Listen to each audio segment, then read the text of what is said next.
Good morning, ONA 14. Woo! Welcome to what is, I guess, a pretty early session in ONA this year. We are so excited to present to you how in real life events can serve your audience and keep the lights on. So if that's not what you came for, you are in the wrong room. But if you are here, please stay. We have such a great panel set up for you. I'm really excited. Let me just sort of first preface before we kind of get to introductions a little bit sort of what we're hoping to cover in the next hour. So we've been talking about events, media companies hosting events for a number of years at ONA now.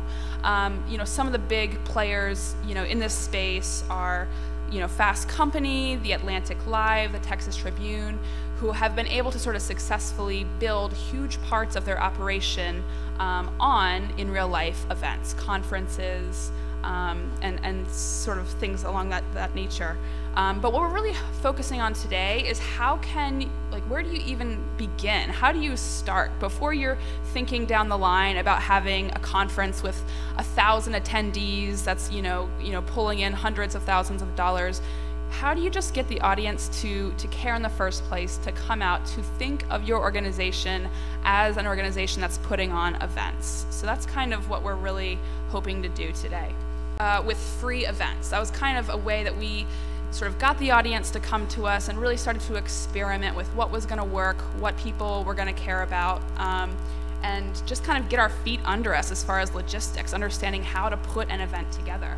So a couple of them that you're seeing on the board, one of which is sort of our longest running event, the Mobbies, which is an annual blogging sort of contest that we have for the whole state of Maryland. And it's become one of our signature, most popular events. And we get hundreds of people participating every year in sort of a virtual event before there's an actual in real life event where we sort of announce the winners of this 2 or 3 week long contest. We also have been doing newsmakers forums for a while now. So that's where we're bringing someone who is in the news. A lot of times it's sort of a political candidate or someone, a high-ranking official in an organization or business who is in the news, and have them come into our space and meet with our audience and just answer questions. It's sort of a Q&A or open press conference style event, and it's become really popular. And that's another event that we actually do for free. As far as paid events, we've had a lot of success with a book club, where we have people sort of subscribe to a series of events where they're coming to hear an author speak about their book, and it's sort of, again, a Q&A style, a little bit more intimate, and so we are able to charge a ticket price for that. And we also have a supper club, where people could come into a space, hang out with our very popular food critic, and sort of get to have a conversation about anything from farm to table to tipping in the service industry while they're eating a delicious meal. So we're really kind of playing in a bunch of different spaces. We've learned a lot, and we'll talk more about it later. I am Chad Graham, Director of News Content Marketing at the Arizona Republic at azcentral.com in Phoenix, and I am essentially a marketing person who's in the newsroom, and I oversee a lot of brand and journalist brand strategy, social media strategy, and live events. And I would say over the past probably 2 or 3 years, especially in the past year, we've been testing a lot of different kinds of live events to see what works and what doesn't work. We have a very popular series of storytelling nights that involve the community telling stories, and a lot of other things that we're finding out. What you see on the screen there is a behind-the-scenes day that we had in March with our local professional hockey team, the Phoenix Coyotes, where we took them subscribers behind the scenes. They got to watch the game, hang out with our reporters. After the game, they took slap shots on the ice, and they had their own kind of Q&A press conference with some of the players after the game. So it's been really important that we offer really special experiences to our audience, especially subscribers. And so we've done a lot of testing around that. Hello everyone, I'm Brenda Williams-Butts, and I'm the Senior Director of Community Engagement and Audience Development at New York Public Radio. That's WNYC, News and Information 93.9 FM, and WQXR, which is our classical music station. I've been doing live events for many, many years, so I'm in charge of live events, audience development, and engagement activities, as well as outreach. In terms of live events, we have a very popular singles series that we do, which is one of our audience engagement activities. Our singles events, in New York City, this is actually a service to folks because such a big city gets a little lonely, and people love that we convene them in this way. So our singles events, they connect smart New Yorkers in very exciting ways. We have food, drinks, and music, game, and conversation. And our themes have included speed dating, which I've showed a picture up there at the bottom right, trivia, and a variety of different kind of activities. We had beer and bingo, and we definitely use our hosts for these activities. For the singles event, they pay $40 for this event, so they get 2 complimentary drinks, and they get something to eat, so we call it finger food or some hors d'oeuvres. This event, we get about 100 to 300 people. So our speed dating, we've had up to 300, upstairs and downstairs, speed daters and minglers. So we get a lot of people for this, and we do this in different series during the year, so different times of year. As well as our food event. There's a picture up there, Fritz and Fries. That's a picture of an event that Leonard Lopate, our arts and culture host, he does a Food Fridays. And so from that, we spun off this whole chef event. So we've done 3 Italian chefs, we've done 3 French chefs, and each year, this is becoming so popular, we've gotten 800 people one time, 600 another time. So it's a very popular event for us that we continue to do because people are we have a lot of foodies in New York City. And our last event that I want to talk about here is our MLK event, which is our big signature event. Although this is a free event, the revenue to this that we have with this event is through sponsorship. So this event brings in, it's a 2-hour event that celebrates the legacy of Dr. King. We bring in about 1,500 people at the Apollo Theater. So this is a really big event for us. Cool. So we've kind of structured our talk today as almost like a getting started guide. So one step, one step, one step. So we'll kind of go through it, and I'm hoping to save probably 10 minutes at the end for questions. So if you have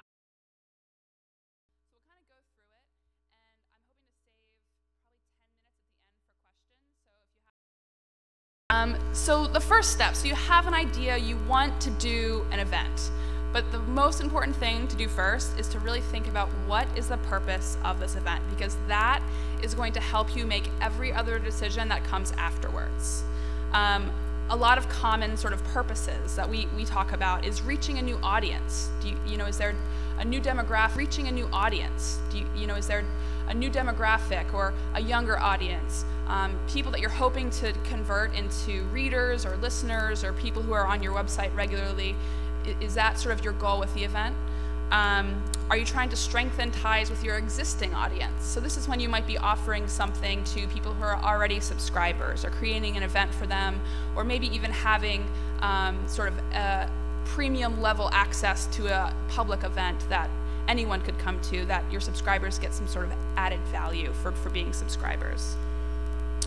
Or maybe you're trying to sort of establish your media group as a thought leader on a topic. So this is something that The Atlantic especially has been really good about doing, where you want to own a certain content area. You want people to see your organization as a place to go to get information about X, Y, or Z. So sometimes having an event, bringing those people into your space, can help build those relationships and solidify sort of your place as a content leader in an area. Another great reason to have an event, or a purpose of an event, is to sort of shed light on a new product you guys have. Maybe you have an app that you're launching, or a whole new series you want people to pay attention to. So that's kind of another purpose that a lot of times we find ourselves talking about as sort of why we're interested in bringing people in real life together to talk about something. And I think it's also really important, sort of when you're finding your purpose, to talk about how are you going to measure success. So this is a conversation you want to have with your boss or your boss's boss, someone probably really important at your organization who's going to have a vested interest and is going to be sort of evaluating you and evaluating the event on whether you're going to do any more in the future. But how are you going to measure the success? Is it solely based on, we want to get as many people at this event as possible because that event might look different from one that's really focused on turning a lot of revenue. Sometimes the biggest events aren't the most profitable. So you're going to really make a lot of decisions about sort of how your event is going to go, sort of based on the purpose and based on how you're going to sort of measure success. Brenna, do you want to talk about building a budget? Sure. I think it's important to establish a budget. You should have that budget in hand from the very beginning. Once you understand your purpose for doing the event, the next step should be building a budget. You should have a budget that you actually back into, because what's worse than trying to get more than what you have money to do? You can be creative and you can try to go for some trade, but more importantly, you should establish that budget so that you and the team know what you're working with. Everybody understands, and I think people work better when they know exactly how much they're working with. So it's important to establish that budget. I think I also want to speak to free events versus paid events. Free events are really important. For us in New York City, free events help us with access. In terms of reaching new audiences, I think the way to get them in, particularly first-timers, you want to make the event free. There might be something exciting they'll pay for, but if you make something free, and not only free, but also important to them. So you could be talking about health, you could be talking about education, things that you know are affecting or that are relevant to their lives and are important issues to their lives. Paid events are just as important. It helps the bottom line. Period. I mean, it just, when you bring in revenue, you're helping the bottom line. You're also helping to fund something that you may not be able to do otherwise. So I think it's really important to look at free and paid events for different reasons. And one thing to add about budget, if you are trying to have an event that makes money, it's really hard to make that appear out of nothing. So you usually at least need some small budget. You can definitely throw events with only resources you already have at your disposal. I encourage you, if that's sort of the first step that needs to happen, that's a great first step. But if you want to eventually be making money on events, you need a budget to work with. I would say that it's really important to, as you're starting on this process, particularly if you haven't done events before, to really know your audience, and really don't be afraid to test different things. I think that particularly if you're in the newsroom, you may have never seen an audience analysis from advertising or marketing or circulation. But I would find the people in your building who have that information. Scarborough, ComScore, market research panels, things like that, because that data is really going to tell you about the makeup of your market. It's going to tell you what their interests are, and it can provide a starting guide to figuring out what kinds of events you might want to hold. So I think that's really important to do. But the other part of this too is testing, and testing all different kinds of events. I think that we in Phoenix found that sports and things to do and explore Arizona and travel were kind of no-brainers, and they've turned out to be some of the most popular topics. But our storytelling nights, and I have to give a special shout out to reporter Megan Finnerty, who's in the audience, who for three years really tested our storytelling nights and takes our audience, the people who speak at these nights, through a boot camp and helps them craft and refine their stories. And starting out, we didn't really charge for this, and it was just kind of people showing up. And 3 years later, we charge $10 a ticket. When people register, we have their email addresses, and we cross-reference that with our circulation database. And so when someone checks in and they're a subscriber, they get a perk like a glass of wine. Megan especially has really worked to refine the topics for the nights and where the nights are.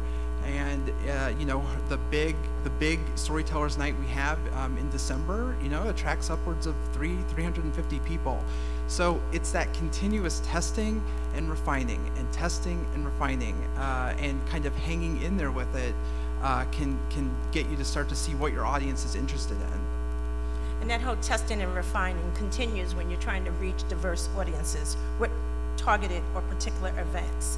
Our MLK event, as I mentioned earlier, is an event that reaches a more ethnically diverse audience because it's up in Harlem, it's uptown, it is talking about a public figure who is African American, but reaches everyone. And so that audience tends to bring in about 50% new audience, and most of them would be people of color.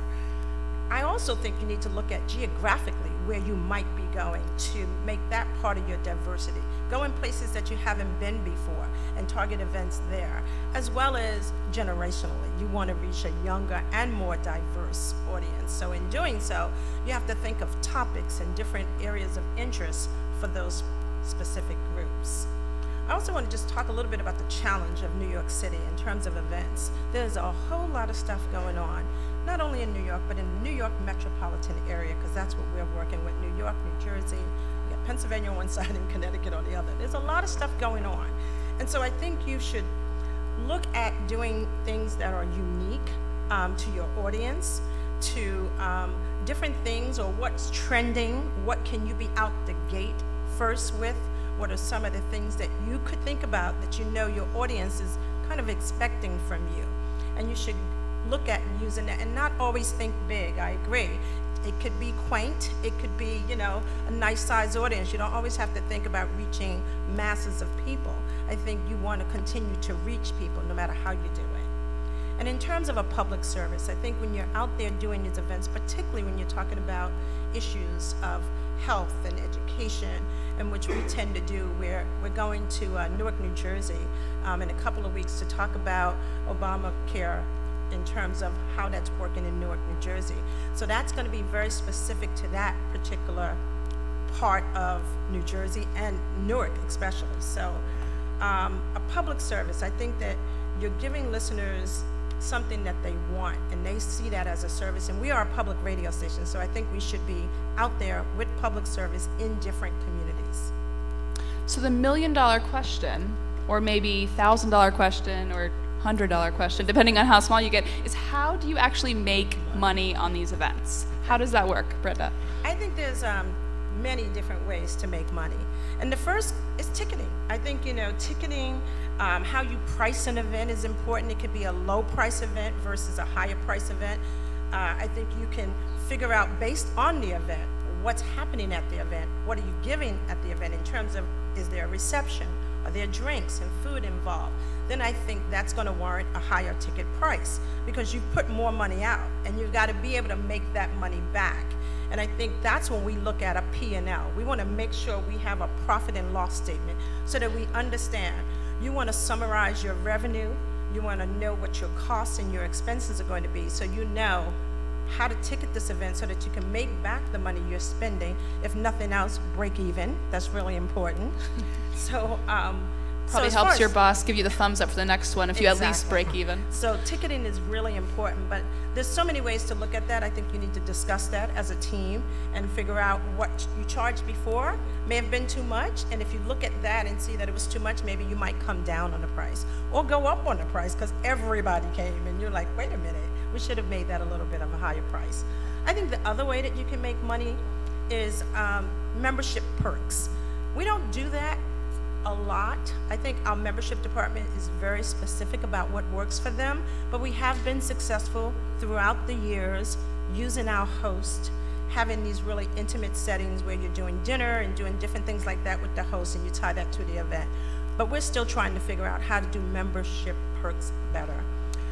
Somebody else might be able to speak to that, but in our case, we're still learning how to do that. And I think lastly, corporate sponsorship is really important. I think sponsorship enhances your visibility and the image of your organization. It also helps with credibility, it helps with your expenses. So corporate sponsorship is really great when you can tie a sponsorship to the event. We're doing much more in terms of sponsorship, and I think it's a really great way to let more and more people know about your event. How do you get a corporate sponsor? What does that process even look like? I think the process is based on what the event is about. So for instance, we talked about education and healthcare.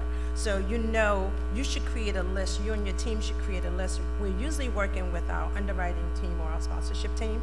You create a list of the organizations that you know have that as a corporate responsibility. That's important to that organization. So they're going to sponsor it because they want to meet those people who are coming to that event.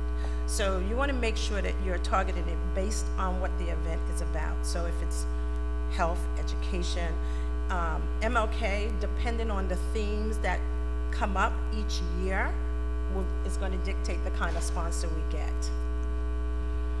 And you know, if for those of you who haven't tried this yet, and you're going to go back to your media organization and say, let's do this, you're probably not going to have a corporate sponsor right away. I agree, it's really important to have that. So what do you do?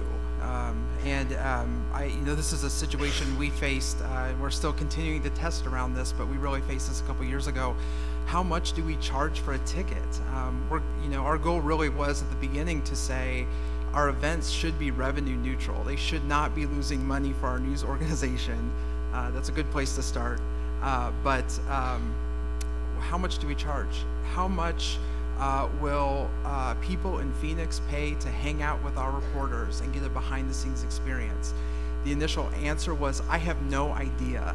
And so we tested a bunch of price points and got feedback from people. And we did a day with the Arizona Diamondbacks, and it was a full day, and there was a lot of things going on with it, the behind-the-scenes experience, and we charged $150 a ticket. That was too high. Okay, don't do that. But you sold out. We did. We sold out, but we felt at the end it was too much money. And so, you know, I think now, and it depends on what's part of the experience and the event and stuff, but I think we're in the range of $10 to $75 a ticket, and it really just depends what's part of the event. I think that we found that people come to our events, we're comfortable with that. On the conversations you're going to have, especially on the editorial side, are going to be really interesting as you go down this road, especially in getting to that kind of business goal of why you're doing these events and why you're charging and things like that. And we really look at this broken into one of two goals: acquisition or retention. Are we trying to get new audience to engage with us, or are we trying to keep the ones we've got? And so I would advise you to start there, to start from that viewpoint and say, what is the goal, acquisition or retention? Then start to talk about, how do we feature our journalism in this event? How do we incorporate our content? What do we do? Don't necessarily start with the content. I would get the business goal first, and I would say sometimes in newsrooms we don't necessarily think that way, but I have learned to maybe approach it that way. So. And just a couple other thoughts about charging for events. Sometimes you have an event that could be free and should be free, and you'll make it free, and maybe a third of the people will actually show up. If it's a free event, they have no skin in the game, they RSVP yes, the night comes, they're a little tired, they've been working hard, they're just gonna go home instead. So sometimes we would actually charge a pretty nominal fee, $5, almost as a security that this person is actually gonna come, because otherwise you can have a setup, you can have food for 400 people, and then if only 100 come, you lose a little luster to the event, and you feel a little silly for having done that. Yeah, and on free events, at the Apollo Theater last year, we needed 1,500 to fill the theater. We took in 4,500 RSVPs to get 1,500, and we oversold just a little bit. We had almost 300 people we had to turn away. So this year, we're gonna go a little bit, but when you do a free event, you definitely have to go over the amount, double and triple of what you want to get what you actually need. And one other thing, another sort of way that you can sort of structure the revenue side of things is through a club membership. So like this is what we did with like book club and supper club at the Baltimore Sun. So people weren't just buying one experience, but they were buying a suite of 3 or 4 or 5.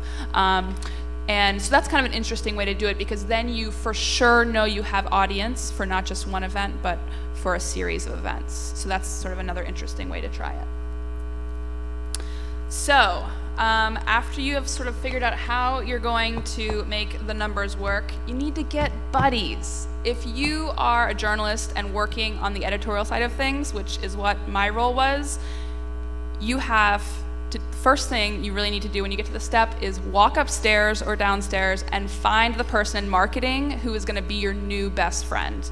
You need a friend in marketing who can do some of the work that either you don't know how to do, or ethically you feel like there's a barrier to where you should sort of be, talking about with, other outside groups. You need that expertise, you need the buy-in from the people who are familiar with doing this kind of work. So that's definitely the first buddy you need. After that, you also need to get buy-in from other people in your organization. You cannot plan an event alone, you will kill yourself. It is exhausting to plan it in a group of 4 or 5. You cannot do it alone. So definitely get buy-in from other people on your team, or find alliances sort of in other departments, or again, go back to marketing or the people who work in development who may have that experience already. And then comes kind of the fun part, I think, is thinking about your event. Okay, what are we doing? What demographic are we trying to reach? And then, are there people in our community, are there other businesses or organizations or nonprofits who are also trying to reach that same group of people? And will they help us do this? Because we need some people to help move tables, and we need some people to help get the word out, and we need some food to be donated for this event. So then it's kind of about going out and trying to build partnerships. I cannot emphasize enough how much easier your life will be if you have some partners doing it with you. I would say also that one of my favorite phrases is advertising trade.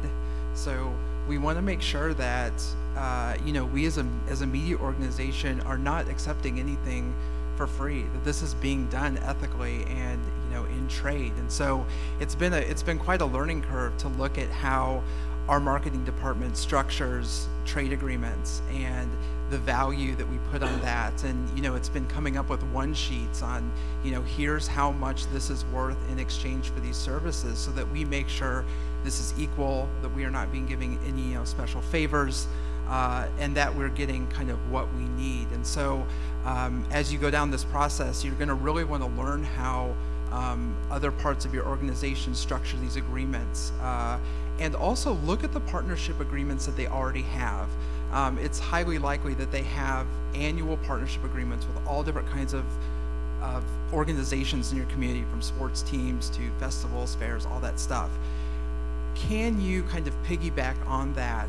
Can your event kind of piggyback on that, add that to that partnership agreement, or when that agreement's coming up for renewal, be kind of a full-fledged part of that? So make sure that you're checking into that. And that can be a really valuable resource, especially as you try and have these events stay revenue neutral, or as best as you can make them. Another part of getting buddies are your volunteers. They are very essential to your event. They offer you extra help. What we do at WNYC and WQXR is we have a volunteer program that allows us to recruit volunteers, we train them, and we orientate them.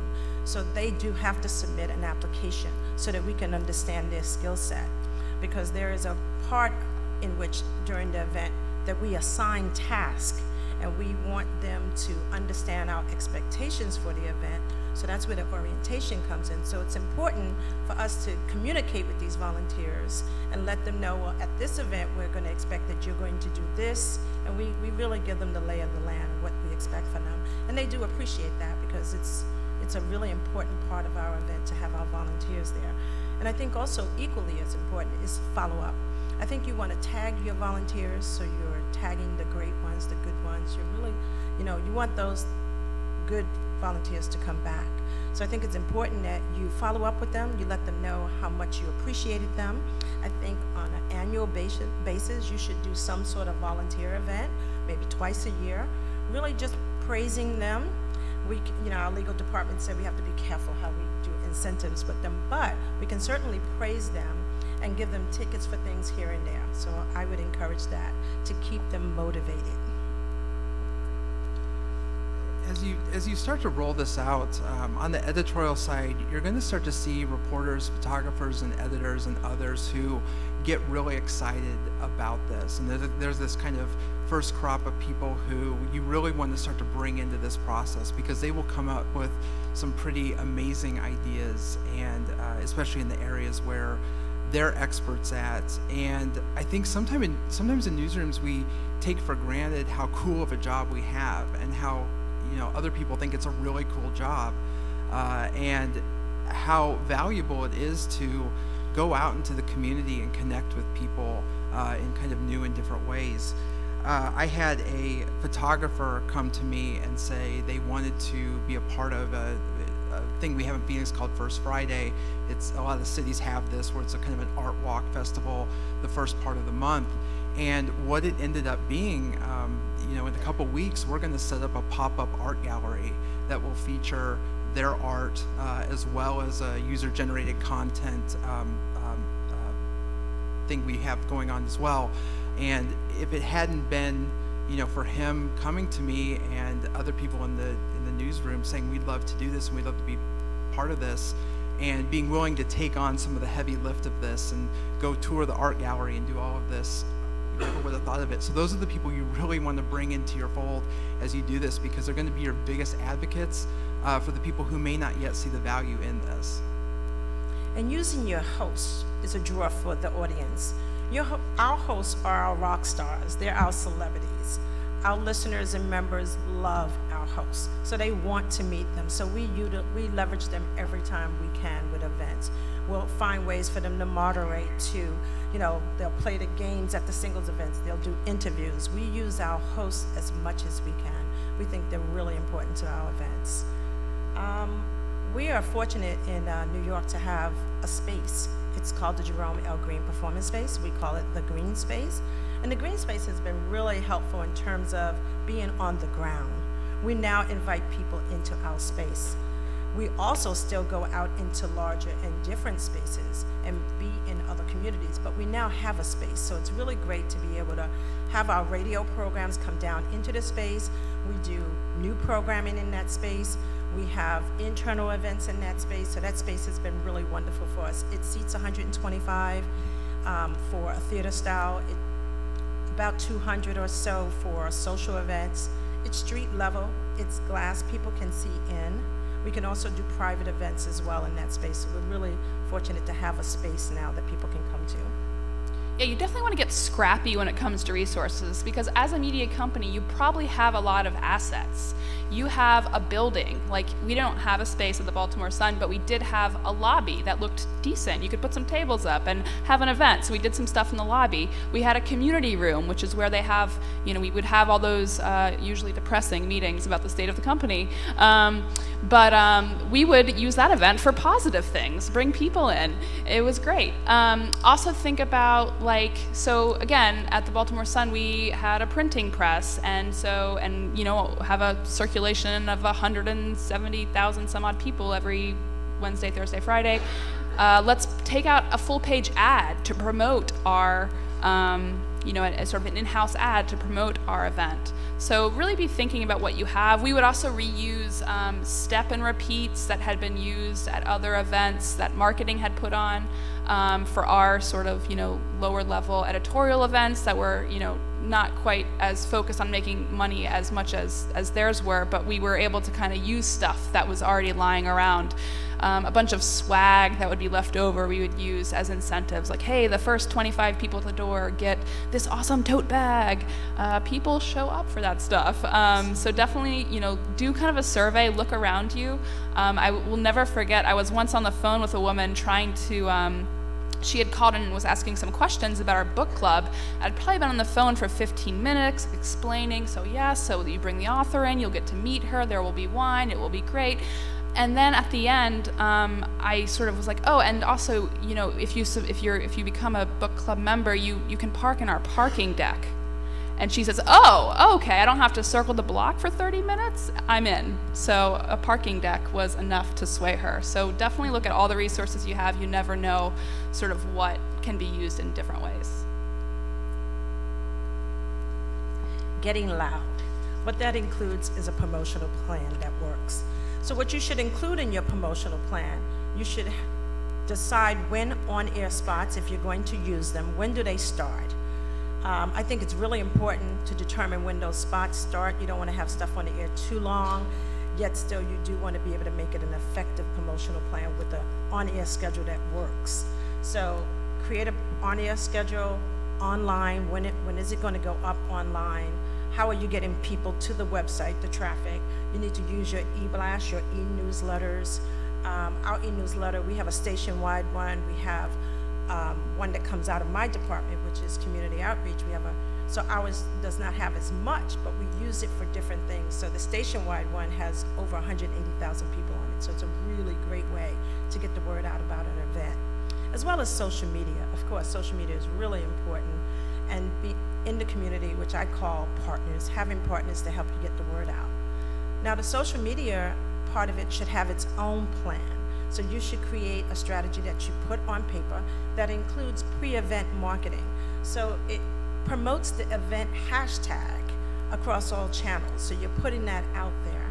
As well as you should take some time to identify and target influencers. We're using this more often now at events. We're paying them a small honorarium to sit in the audience and engage folks on Twitter and different social media platforms. So that's becoming a real important piece of our events. It keeps that engagement going and that excitement, and it creates a social media buzz. In addition, there's that day of live coverage. At that time, you can take some time to share behind the scenes. We do Battle of the Boroughs in the green space. And the green space, Battle of the Boroughs is bands coming together. It's a talent quest where they're coming in to compete with other boroughs. And so it's a great time to capture them when they're sound checking, when they're coming in, all this buzz and behind the scenes. We post pictures on Facebook and on Twitter, and it's really cool because people love seeing that stuff before they get to the event, as well as engage with users in real time during the event. Okay, let's talk logistics here, because events can be very, very logistically complicated, and if you don't have a background as an event planner, they could go very, very wrong. So my first piece of advice when it comes to event and setting it up and doing all of that, here's my advice. I would come up with a list of every single thing that you will need, and just a master checklist and who is doing what. Do not ever not tour a venue where you're going to be having the event. Sometimes you're promised things by partners and it doesn't turn out to be true, and you're finding this out right at the start of the event. That's not very fun. I would also make sure that you do a dry run at your event. One of the biggest pieces of advice: test the PA system, and then test it again, and then test it again, and then test it again. But I would map out exactly how this event is going to go. What does someone see when they walk up? What is the flow?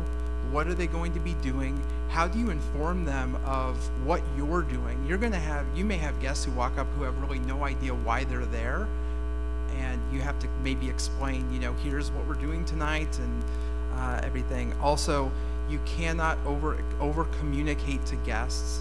In most cases, we send a very, very detailed FAQ 2 times in the week before the event to make sure that everyone has received every single piece of direction that they have. And it really has involved also staffing up to make sure that we have assistance at every step along the way. I had an event this past weekend where it was for subscribers, and they got to park as part of the package in our parking garage, and we had someone at the parking garage greeting them with a map and pointing them where they should walk to go to an event we were having at the Symphony for them. So you really have to map this out, because you don't want any surprises when you're having 100+ guests coming in, because at that point you're just trying to manage it. There's nothing you can do as a reset. I will also say that every event, something will go wrong, and you have to be prepared for that. there was an event we did where I found out there wasn't going to be coffee, and it was in the morning, and I knew that people were going to be dying for coffee, and they weren't going to be very happy about this fact, but I did know there was a Starbucks around the corner. So I bought a stack of Starbucks $5 gift cards, and anyone who said, "Where's the coffee?" I said, "Thank you for being a valued subscriber and reader. Here is a Starbucks gift card on us. You got to walk 2 blocks that way." And they loved it. It is amazing the power of a Starbucks gift card. So just be prepared. You have to think like MacGyver for this stuff, because anything can happen. And one thing I think people often kind of forget about events is the event themselves can be content. So one thing that we would like to do with a lot of our events, especially the Newsmakers forums, where we're talking, where we're really filling more of a sort of public service role. We would stream the event live so people who couldn't make it out could follow it at home. We would take questions from social media, which kind of really made an event that maybe only had 120 people in the audience feel like it was that much larger, because there's this whole online component, and you're watching as hundreds of people are watching at home, and also hopefully you're kind of it's almost an advertisement to them too. It's like, hey, here you are watching at home. You could have been in the audience, and maybe next time you'll come down to the Baltimore Sun's office and check it out in person. So that's kind of another way that you can promote future events, is by making noise and letting people who aren't at your event kind of get a window into it. We would also live tweet most of our events. And one sort of interesting thing that we had a lot of success with was we would hire a photographer. Of course, at the Sun we had them just on staff, but have them come and just take a lot of great photos that you can use next time for promotional material. If you have great photos of a past event, it really will make it easier for you to sort of get word out about if you decide to repeat the event. Also, we would oftentimes, especially if it was a social type event, put a photo gallery on our website, and it would actually do really well traffic-wise the next day, because people wanted to go and see themselves and tweet about it. So it's kind of another way to sort of give people who weren't there a window into the event, and give people who were there sort of another little token for coming. Hey, here's a sort of neat, professionally taken photo of you. Also, think about, if you are in the editorial department and you're producing news, is it appropriate for someone to actually cover the event? That's not always the case, but sometimes it is. For example, one of our Newsmakers forums was with Eric DaCosta, who is the assistant general manager of the Ravens. And so it was one of our sort of most successful forums to date. Hundreds of people showed up and were asking him questions about the state of the Ravens. Is so-and-so going to have his knee healed in time? And asking about sort of recruiting and all sorts of stuff. But our sports reporters were saying, if anyone else was doing this event, we would probably cover it just like we would, just like it was a story. So we were like, well, we don't see how that's any different. So our event actually ended up being a piece that ran on the front page of the sports page. Just sort of, a story that came out of the event. So definitely think of your event as a piece of content, in addition to, potentially something that's making revenue. Just a few more things about behind-the-scenes content. In this case, I think you can use questions to spark engagement as well, and you can use those questions at the event, but you can start that before the event starts. As well as if you have writers and authors, you can put a chapter of the book on to really get people to read that before they come and they get excited about purchasing the book. So there's a lot of different creative ways to do some behind-the-scenes content stuff too. And then with the follow-up after the event, this is a really important step. And so one of the ways that we've been able to refine our strategy and improve with each event we have is to survey guests. Our goal is within 48 hours of attending, we will send all guests a very quick survey, of, maybe 7 or 8 questions, where we try and get to what did they like, what did they not like, what percentage are subscribers and what percentage are not subscribers. What would they like to see from us in the future? You can kind of guess all the questions we might ask. We use SurveyMonkey to do that. Our ticketing vendor is Eventbrite, so you can easily message people using Eventbrite. We just send them the link to the SurveyMonkey. We gauge success with the surveys at about a 20% response rate is what we're going for. So we feel like you know, we got as many people as we could. But it's really important to do this. A lot of the events, as I said, we're creating are for subscribers. These are the readers who are, you know, paying for our product. They're really important people, and we want them to have really, really good experiences.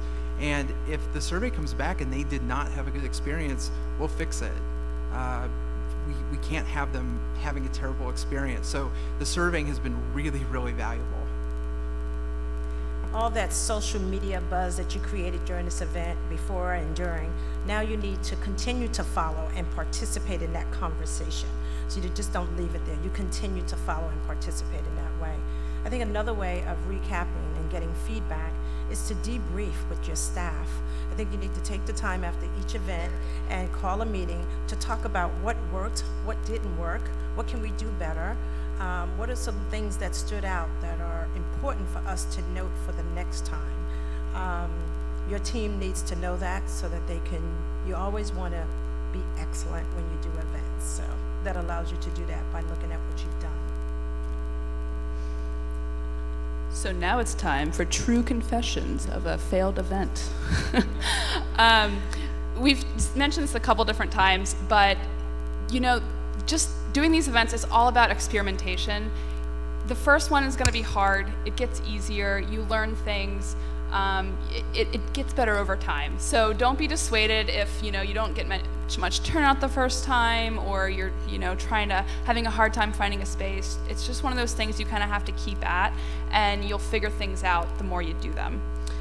So my story of failure has to do with timing, actually. So we had this, I mentioned this blogging sort of contest that we do every year. It's a giant event for us. It's sort of what one of the things that my team was known for.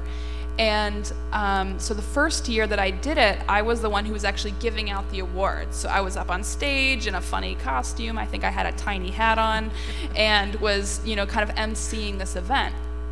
And it went really, really long. We probably we were presenting awards for probably like an hour and 40 minutes.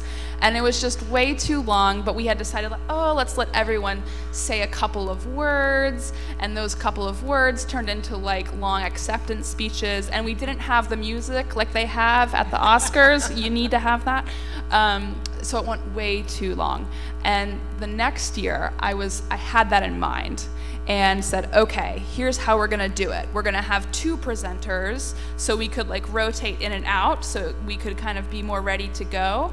And we're gonna limit people to 140 character speeches. So they would have to actually just basically read a tweet, which was kind of funny.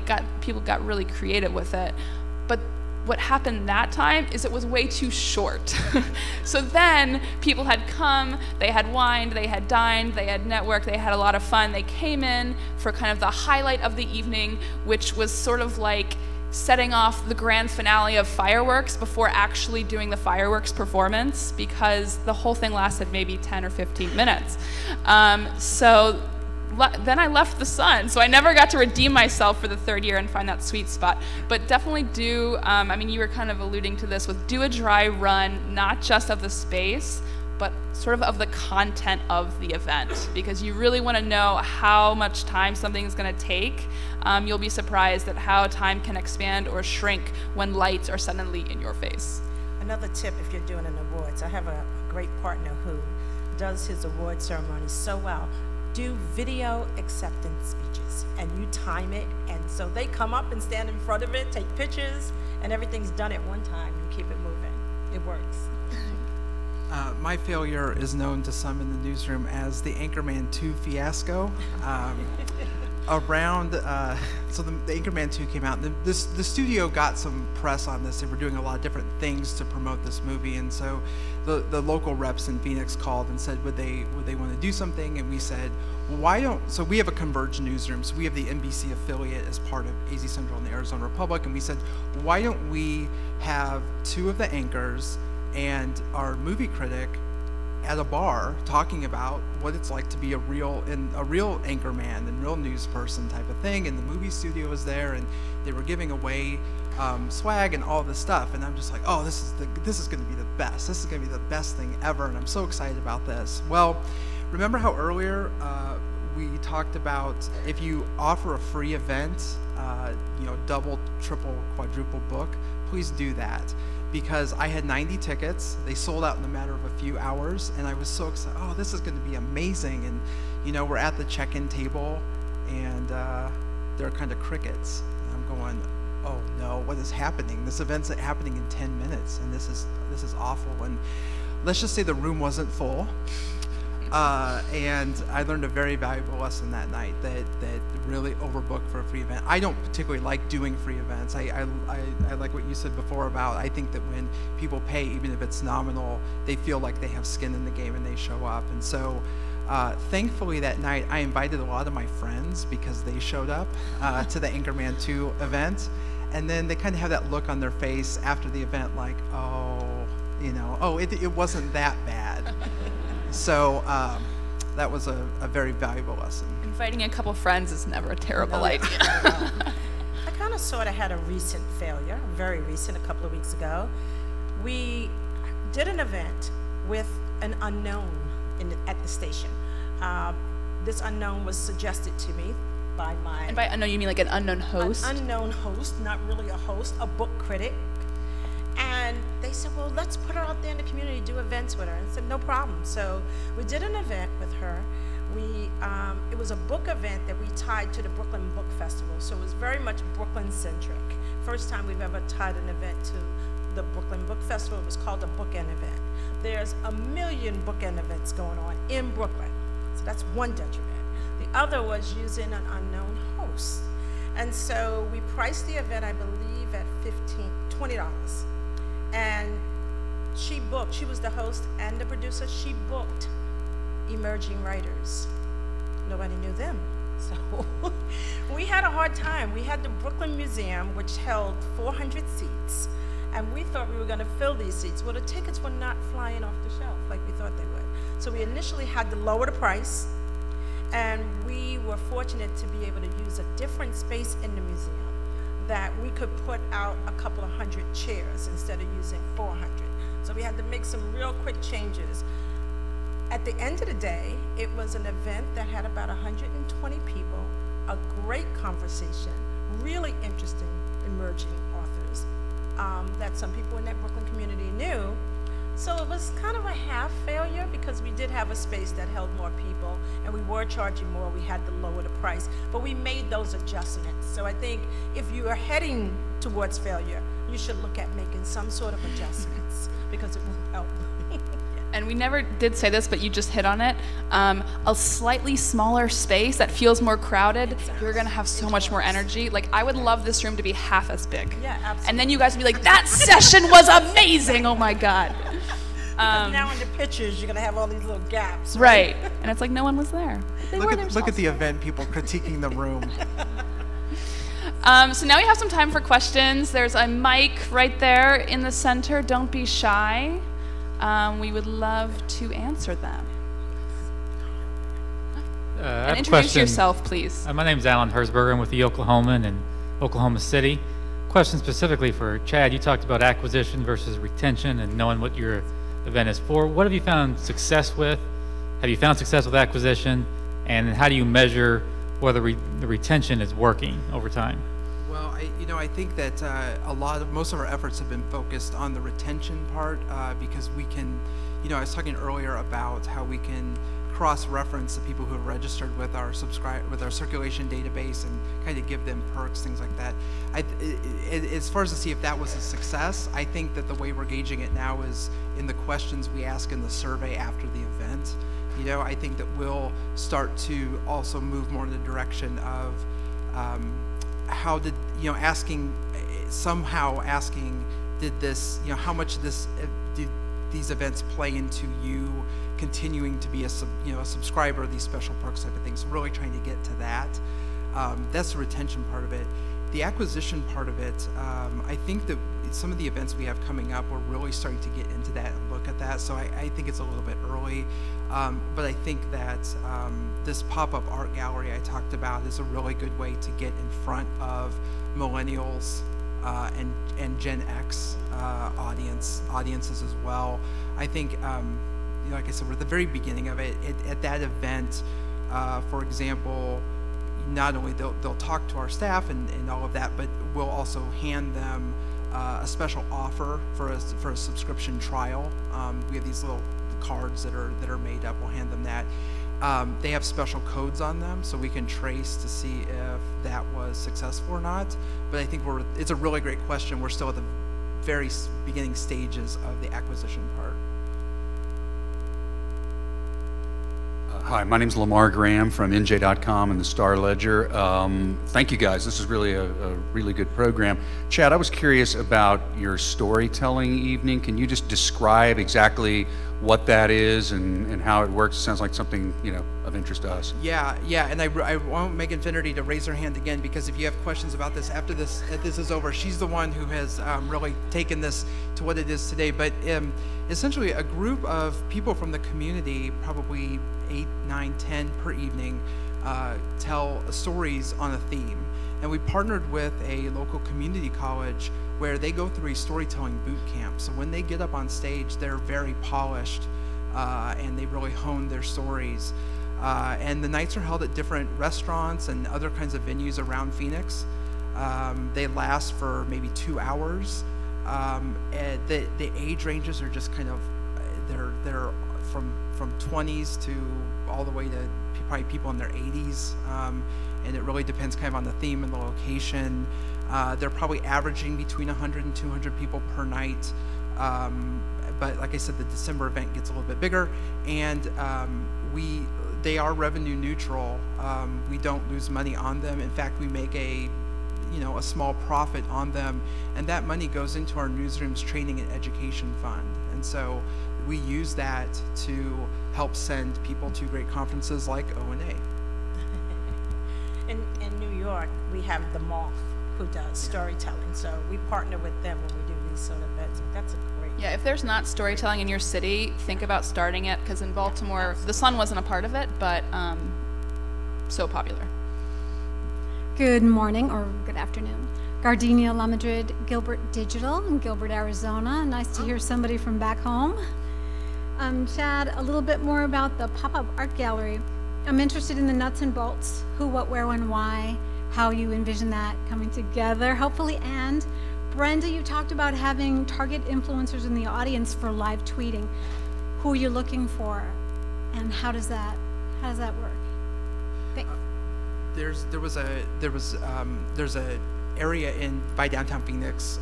It's kind of an artist row, and we found a gallery that was going to, I believe it was empty that night, and this is one of those instances where we worked this in with our partnership agreement with this group that puts on First Fridays. So we worked this into our partnership agreement, and then they're actually today mapping this out. But we have a thing we do on social media called AZ365, and it's where people send us their photos of Arizona. And we've had over 50,000 submissions in the past year.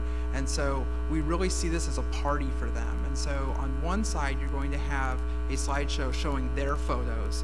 And on one side, you'll have a slideshow showing our photographer, the Arizona Republic photos, as well, like their favorite Arizona photos type of thing. We're also, I believe, incorporating someone from circulation at this event as well. So there'll be someone to help sign up subscribers, and so we wanted to make sure we brought in circulation to this event as well. That's what I know at this moment. On the social media influencers, we're still trying to figure this process out. Someone came in and talked to us about it, and it's something we decided to start using. And we were told that you should try to find people who have followers, who are influential in getting followers, people who are engaging, so they're putting tweets out that people are retweeting, so you can identify them based on the kind of activity they're having on their own channels. And I think it's also important to look at young people, millennials, people who are doing this on a regular, they tend to understand what you're trying to accomplish, and they just go ahead and do it because it's part of their DNA. Totally. And we do have time for these 3 questions. I'm going to ask no one else to stand up at the mic, but we'll stick around afterwards up here if you have a question beyond these 3. Thanks. Hi, I'm Katie Herzog from WFAE Public Radio. Nice to meet you, Olivia. We've worked together a few times. So my question's about social media and how you promote these events without fatiguing your audience. That's kind of one of the things that I've found, is that if you're doing all the social media for your organization and you're promoting, you know, the news and whatever else, how do you make sure they're not going to turn you off by promoting your stuff? Well, in our case, the WNYC social media is separate from WNYC community. For that reason, they're focusing on news.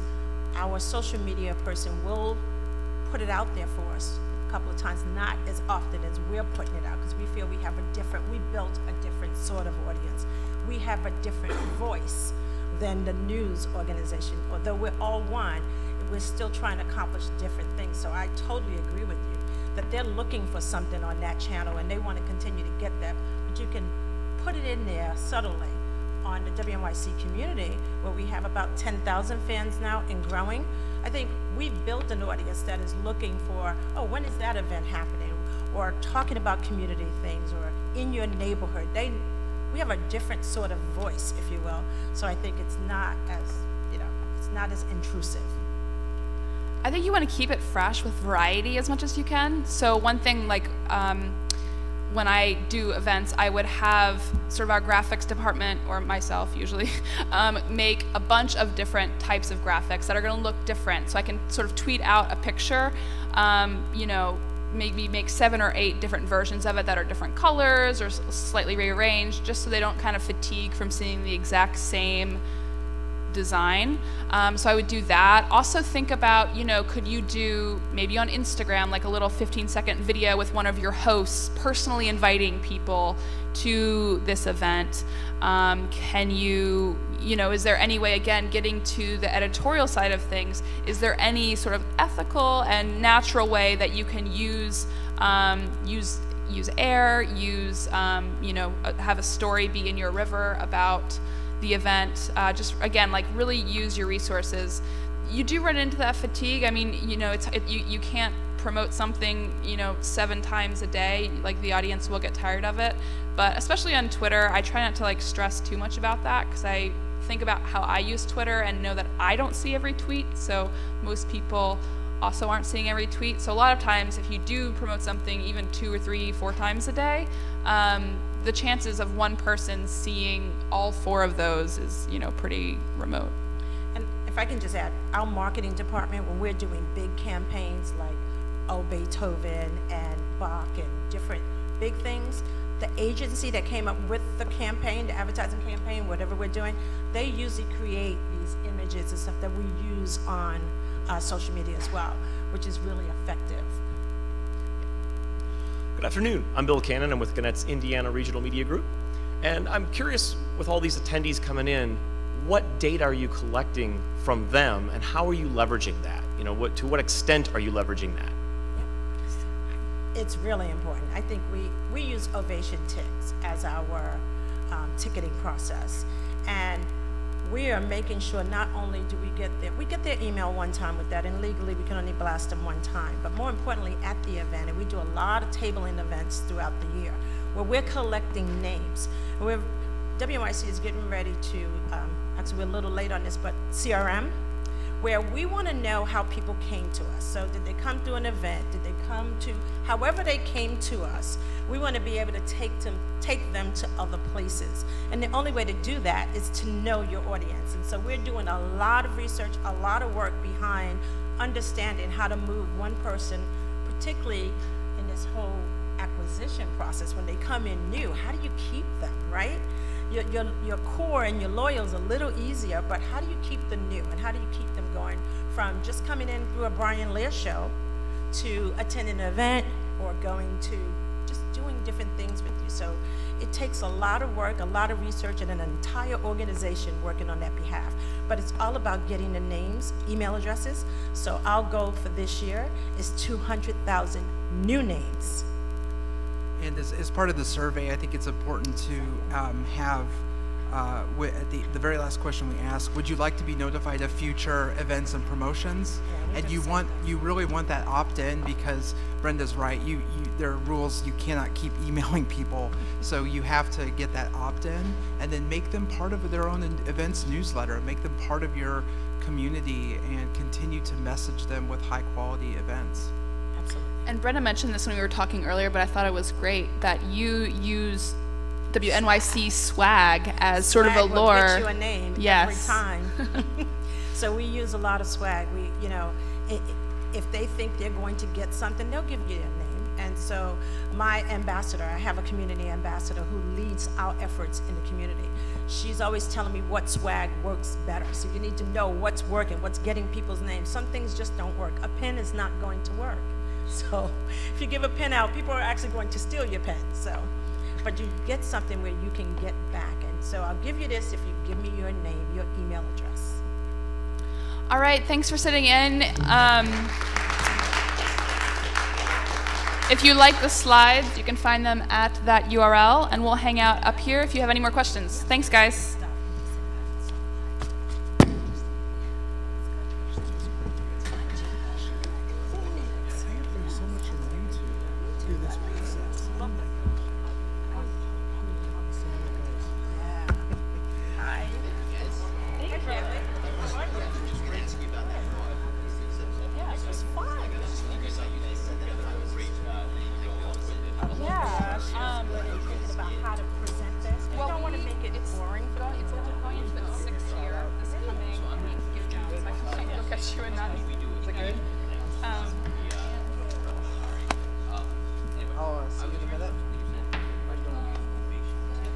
Ovation Tix, T-I-X. So they're owned by theater. Okay, yeah, I'll do that. We use event, right? We don't use, right, two different things. We use Ovation Tix. They do charge us a fee, but they've been really reliable for the past 6 years. Oh yeah, sure, of course. It helps us so we can go back. We have a database with them. Quite frankly, it's been. We don't pay. We pay fees. I give my fees to the ticket buyers, the green space. I take on the